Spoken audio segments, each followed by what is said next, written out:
कालापानी जंगल के नाम से कुख्यात घना अभिशप्त वन, जहाँ सूरज की किरणें भी घने पत्तों के जाल को भेदने से डरती थी। इसी जंगल के सबसे पुराने, सबसे विशाल और सबसे भयावह बरगद के पेड़ पर सदियों से एक शैतान जिन्न का वास था। उसकी उपस्थिति मात्र से हवा में एक अजीब सी ठंडक और अनोखी दत्तशत घुल जाती थी। दिन में भी उस पेड़ के पास से भी गुजरने की हिम्मत कोई नहीं करता था, और रात में तो उसकी दिशा में देखने से भी रूह कांप जाती थी। कहानियों में कहते हैं कि जिन्न इंसान का रूप ले सकते हैं और कभी-कभी अपनी प्यास बुझाने या सिर्फ मनोरंजन के लिए जंगल भटकते हुए इंसानों को अपना शिकार बनाता था। इसी जंगल के सीमा पर बसे एक छोटे से गांव में मीना नाम की एक अत्यंत गरीब लड़की रहती थी। उसके माँ बाप उसके बचपन के समय में ही गुजर गए थे और वह अपनी बूढ़ी बीमार दादी के साथ एक टूटी फूटी झोपड़ी में किसी तरह गुजर बसर करती थी। मीन बहुत खूबसूरत थी। उसकी आंखों में एक अजीब सी मासूमियत और गहरी उदासी तैरती रहती थी। हर सुबह वह जंगल में सूखी लकड़ियां बीनने जाती, जिन्हें बेचकर वह जून की रोटी जुटा पाती थी। एक मनहूस शाम, जब आसमान में काले बादल घुमड़ रहे थे और हवा में एक अशुभ शांति छाई हुई थी, मीना लकड़ियों का गट्ठर सिर पर रखे घर लौटे रही थी। आज उसे जंगल में ज्यादा अंदर तक जाना पड़ा था, क्योंकि बाहर की सूखी लकड़ियां लगभग खत्म हो चुकी थी। अनजाने में वह उस अभिशप्त बरगद के पेड़ के करीब पहुंच गई। अचानक हवा थम गई, पत्तों की सरसराहट बंद हो गई। एक अप्राकृतिक सन्नाटा छा गया, जो किसी चीख से भी ज्यादा डरावना था। मीना का दिल जोरों से धड़कने लगा। उसे लगा जैसे कोई उसे घूर रहा है, कोई अदृश्य शक्ति उसे अपनी ओर खींच रही है। वह तेजी से कदम बढ़ाने लगी, लेकिन उसके पैर जैसे भारी हो गए थे। तभी उसे अपने पीछे एक धीमी सरसराहट सुनाई दी। उसने पलटकर देखा। बरगद की घनी शाखाओं के बीच दो अंगारे जैसी लाल आंखें उसे घूर रही थी। डर के मारे मीना की चीख हलक में ही अटक गई। वह जानती थी कि यह कौन है। एक पल में एक लंबा काला साया पेड़ से उतरकर उसके सामने आ खड़ा हुआ। वह इंसानी शक्ल में था, लेकिन उसकी आभा अमानवीय थी। उसकी त्वचा राख जैसी पीली थी, आंखें दहक रही थी और उसके होंठों पर एक क्रूर मुस्कान खेल रही थे। कौन हो तुम? मीना ने कांपती आवाज में पूछा, हालांकि वह जवाब जानती थी। मैं वो हूँ जिसका नाम लेने से भी दुनिया उड़ती है। जिन्न की आवाज गहरी, कर्कश, लेकिन अजीब तरह से सम्मोहक थी। और तुम बहुत खूबसूरत हो, मीना। मीना हैरान रह गई कि उसे उसका नाम कैसे पता। वह भागना चाहती थी, लेकिन उसके पैर जमीन में गर गए थे। जिन्न धीरे धीरे उसकी ओर बढ़ रहा था। उसकी हरकतों में एक अजीब सी शिकारी शालीनता थी। उड़ो मत, उसने कहा।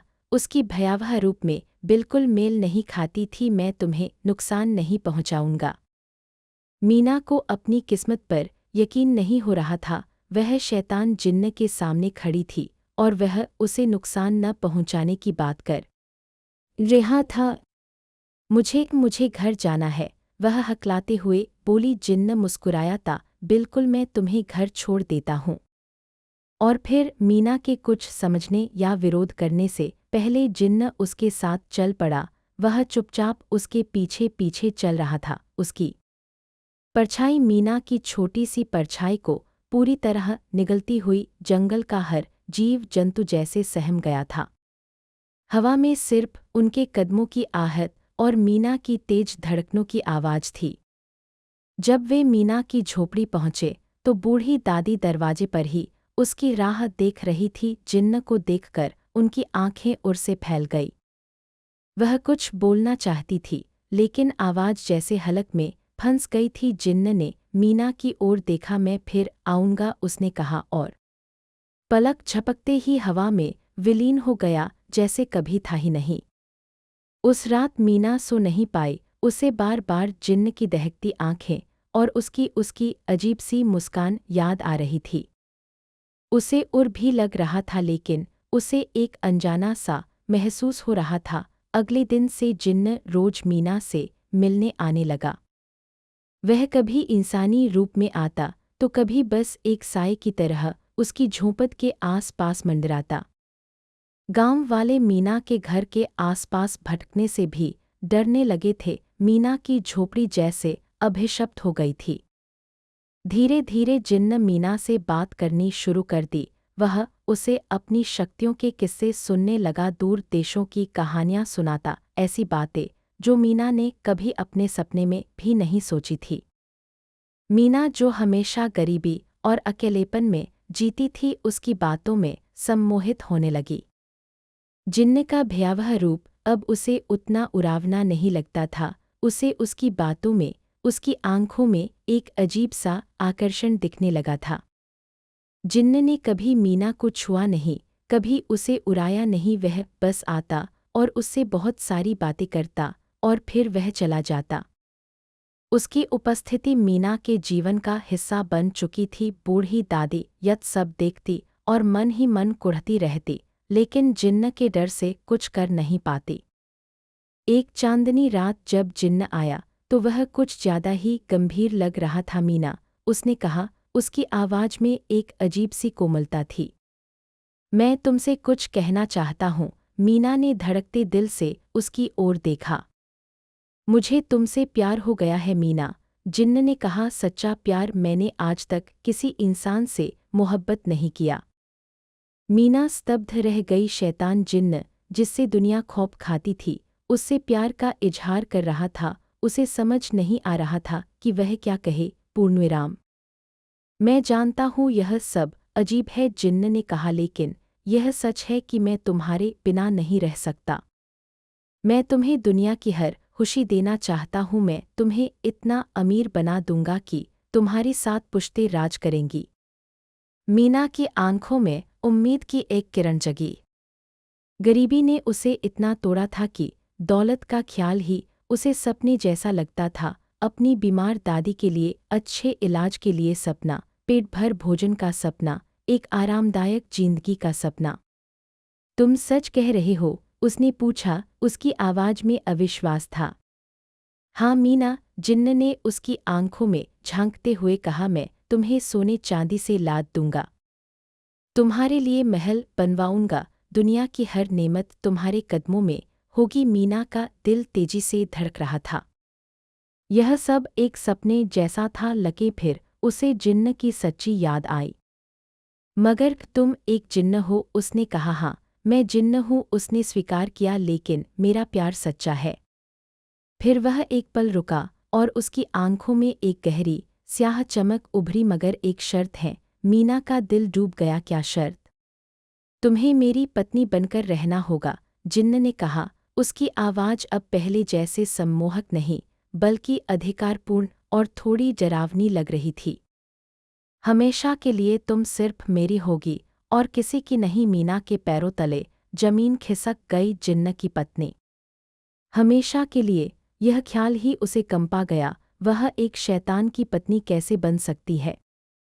नहीं, यह नहीं हो सकता, वह बुदबुदाई। जिन्न के चेहरे पर निराशा छा गई और पल भर में उसकी आंखों में वही पुराने जैसे क्रूरता लौट आई। सोच लो मीना, उसने कहा। उसकी आवाज ठंडी थी। एक तरफ गरीबी, बीमारी और गुमनामी की जिंदगी, दूसरी तरफ बेपनाह दौलत, ऐशो आराम और मेरा प्यार। फैसला तुम्हारा है। मीना के मन में द्वंद्व चलने लगा। एक तरफ उसकी गरीबी, उसकी लाचारी, उसकी बीमार दादी का चेहरा, दूसरी तरफ एक भयानक जिन्न, लेकिन उसके साथ दौलत का वादा। क्या वह अपनी आत्मा का सौदा कर ले? उसने अपनी झोपड़ी की टूटी दीवारों को देखा, अपनी दादी की खांसने की आवाज सुनी। जिंदगी ने उसे कभी कुछ नहीं दिया था। शायद यही मौका था अपनी किस्मत को बदलने का। अगर मैं तुम्हारी पत्नी बन जाऊं, उसने कांपते हुए आवाज में पूछा, तो क्या तुम मेरी दादी का ख्याल रखोगे? जिन्न मुस्कुराया। एक विजी मुस्कान। तुम्हारी ख्वाहिश पूरी करूंगा। मीना तुम्हारी दादी को दुनिया की बेहतरीन चिकित्सक मिलेगी, वह रानी की तरह रहेंगी। मीना ने गहरी सांस ली, उसने आंखें बंद कर ली और फिर खोलकर सीधे जिन्न की आंखों में देखा। मुझे मंजूर है, उसने कहा, उसकी आवाज़ में एक अजीब सी दृढ़ता थी, जो शायद से उपजी थी। जिस पल मीना ने हाँ कहा, झोपड़ी के चारों ओर एक तेज, सर्द हवा का झोंका आया, आसमान में बिजलियां कड़कने लगी। जिन्न का चेहरा खुशी से चमक उठा, लेकिन उसकी खुशी में भी एक भयावहता थी। तुमने सही फैसला किया, मेरी मीना, उसने कहा और पहली बार अपना हाथ बढ़ाकर मीना का हाथ थाम लिया। उसका स्पर्श बर्फ जैसा ठंडा था और अगले ही पल सब कुछ बदल गया। मीना की टूटी फूटी झोपड़ी एक विशाल भव्य महल में बदल गई। दीवारें सोने और चांदी से जड़ी थी, फर्श पर मखमल के कालीन बिछे थे और हवा में महंगे इत्र की सुगंध तैर रही थी। मीना ने अपने शरीर पर रेशमी वस्त्र और कीमती आभूषण पाए। उसकी बूढ़ी दादी एक आरामदायक बिस्तर पर लेटी थी और उनके आसपास कई सारी दासियां उनकी सेवा में जुटी थी। मीना हैरान, स्तब्ध यह देख रही थी, यह किसी जादू से कम नहीं था। जिन्न उसके पास खड़ा मुस्कुरा रहा था। यह सब तुम्हारा है, मेरी रानी, उसने कहा। शुरुआत में सब कुछ सपने जैसा था। मीना के पास दौलत थी, आराम था, उसकी दादी स्वस्थ हो रही थी। जिन्न उसका ख्याल रखता था, वह उसे महंगे तोहफे देता था, उसे दुनिया की सबसे खूबसूरत जगहों की सैर कराता था। लेकिन धीरे धीरे मीना को अपनी गलती का एहसास होने लगा। महल बहुत खूबसूरत था, लेकिन उसमें एक अजीब सी उदासी और वीरानगी थी। नौकर चाकर थे, लेकिन वे इंसान नहीं, बल्कि जिन्न के बनाए हुए साए थे, जो बिना कुछ बोले सिर्फ अपना काम करते थे। मीना किसी से बात नहीं कर सकती थी, अपना दुख दर्द नहीं बांध सकती थी। पूर्णविराम उसकी दादी भी अब ठीक थी, लेकिन वे भी एक जादुई महल में कैद महसूस करती थी। वे जिन्न से डरती थी और मीना के लिए चिंतित रहती थी। जिन्न मीना से बहुत प्यार करता था, लेकिन उसका प्यार इंसानी प्यार जैसा नहीं था। वह एकाधिकारवादी था, वह चाहता था कि मीना सिर्फ उसके पास रहे, वह उसे महल से बाहर नहीं जाने देता था। बाहरी दुनिया से उसका संपर्क पूरी तरह से टूट चुका था। मीना को अपनी सहेलियों की, अपने गांव, जंगल की ताजी हवा की याद आने लगी थी। रातें सबसे ज्यादा डरावनी होती थी। जिन्न अपने असली भयावह रूप में मीना के पास आता, उसकी दहकती आंखें, उसके लंबे नाखून, उसकी सर्द त्वचा। मीना डर के मारे कांपती रहती, लेकिन वह कुछ कर नहीं सकती थी। वह जिन्न की पत्नी थी, हमेशा के लिए उसने खुद यह सौदा किया था। जिन्न उसे अपनी बाहों में भरता और उसका ठंडा स्पर्श मीना की आत्मा तक को जमा देता। महल में अनगिनत कमरे थे, लेकिन मीना को लगता था जैसे वह एक सोने के पिंजरे में कैद है। दीवारों पर लगी खूबसूरत तस्वीरें उसे घुरती हुई महसूस होती, हवा में तैरती हुई खामोशी उसे खाने को दौड़ती थी। कभी कभी उसे अजीबो-गरीब आवाज़ें सुनाई देती, फुसफुसाहटे, सस्कियाँ, जैसे महल में कई आत्माएं घूम रही हो। एक रात मीना ने भागने की कोशिश की। जब जिन्न सो रहा था, वह दबे पांव महल के मुख्य द्वार पर पहुंची। लेकिन जैसे ही उसने दरवाजे को खोलने की कोशिश की, वह अदृश्य दीवारों से टकरा गई। जिन्न की भयानक इसी पूरे महल में गूंज उठी, एक तुम मुझे छोड़कर कहीं नहीं जा सकती, मेरी प्यारी मीना। उसकी आवाज़ हवा में तैर रही थी, तुम हमेशा के लिए मेरी हो। मीना रोने लगी, उसने अपनी बेबसी पर, अपनी किस्मत पर, अपने लालच पर रोना आ रहा था। उसने दौलत के लिए अपनी आज़ादी और आत्मा बेच दी। दिन बीतते गए, महीने बीतते गए, साल बीतते गए। मीना उस आलीशान महल में एक जिंदा लाश की तरह रहने लगी। उसकी खूबसूरती मुरझाने लगी, उसके आंखों की चमक खो गई। वह अब मुस्कुराती नहीं थी, बस गुमसुम बैठी रहती थी। जिन्न अभी भी उससे प्यार करता था, एक अंतहीन यातना। कभी कभी चांदनी रातों में जब जिन्न अपने भयानक शक्तियों का प्रदर्शन करता, महल की खिड़कियों से भयानक दृश्य दिखाई देते।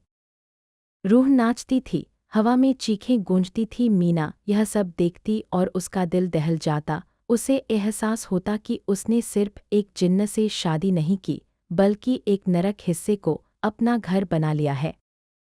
उसकी दादी भी सालों बाद गुजर गई, शांति से, लेकिन अपनी पोती की किस्मत पर आंसू बहते हुए।